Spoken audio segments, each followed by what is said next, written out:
All right. Oh, what's going on? No good. Let's try that again. Oh, man. I'm so technically inept sometimes in the morning here. Ah. Good morning, everybody. I'm trying to play my thing here. No, forget it. It ain't working. Okay. Neo Rano Rock Doc here with a story. Why can't I do this? Wait, I gotta fix this. Just give me a second.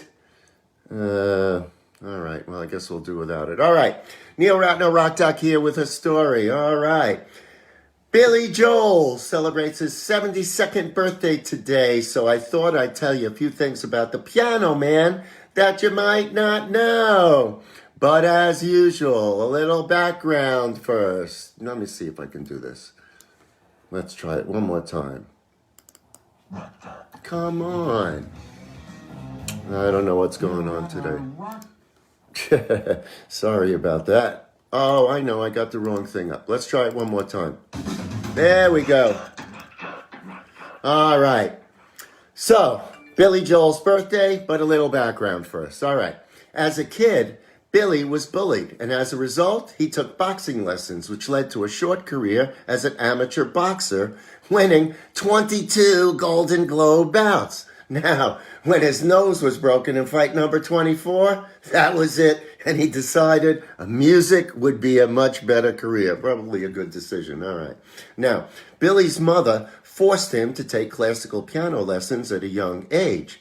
His father had been a classical pianist in Germany, but left to go back to Europe when Billy was only 8 years old. And as a result, supporting the family was very difficult for his mother. And when Billy was in high school, he had a part-time gig at a piano bar to help pay the bills. Okay, now, one night, the gig went very late, and Billy missed an important English exam the next day, resulting in him not having enough credits to graduate. Now, he could have gone to summer school, but just walked away instead. And according to Billy, I told them, to hell with it. I'm not going to Columbia University. I'm going to Columbia Records. And you don't need a high school diploma over there. Now, Joel did eventually sign with Columbia.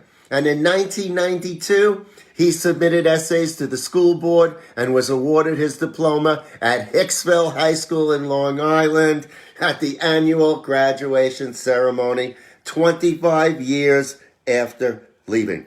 So it's never too late, I guess, right? Now, Billy and I happen to be the same age. He's a couple of months older than me. His birthday's today. Mine's in July. I'll be 72. And we both grew up on the South Shore of Long Island. Now, Long Island in those days had a very active music scene. And being a musician, I was part of that scene. And I first became aware of Billy when he joined a Long Island group called the Hassles that was starting to make a name for themselves. Now, I lost track of Billy's career after that until I was the tour manager for Emerson, Lake and Palmer, and we were at Maury Soul, the Puerto Rican pop festival, held in April of 1972. I've talked about that. I'll talk about it again.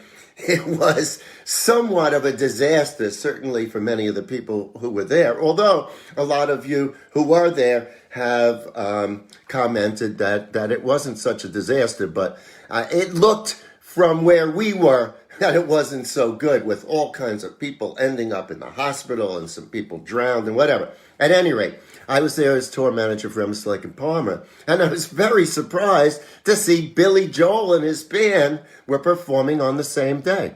Now, unfortunately, I didn't get to see his set, but it was very well received, and it definitely helped his career. All right.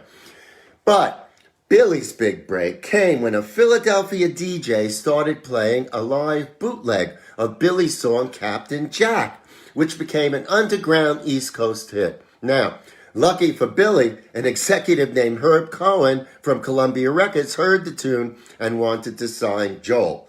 But there was a problem. Billy was in a bad record deal. His first album, Cold Spring Harbor, tanked, partly due to a mastering error by his label. Can you imagine? Now, while Columbia's lawyers tried to sort out his problem, Billy moved to LA and got a gig at a piano bar called the Executive Room.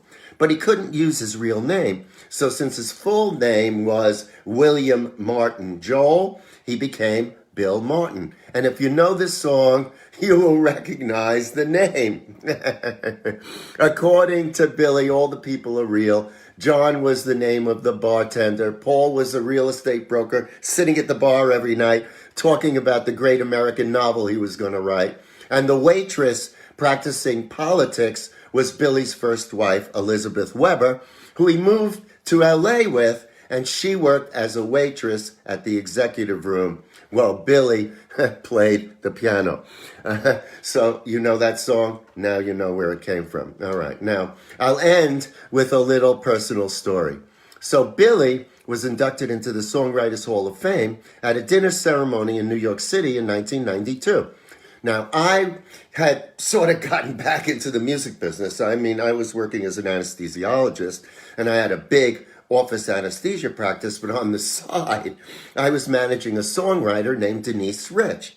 And I helped her create a production company called The Dream Factory. We built a kick-ass studio, man, on 48th Street in Manhattan. And we had a table for that event. Now, the evening was great with all the inductees performing, and of course, Billy was one of the inductees. I didn't want to miss a performance, and in between the performances was the only time you could go out and go to the bathroom, okay? And I really had to go to the bathroom, and it was right before Billy Joel, and I didn't want to miss Billy, so I ran out as fast as I could to go to the men's room, and as I reached the entrance, I almost knocked down this other guy who was also in a very big hurry.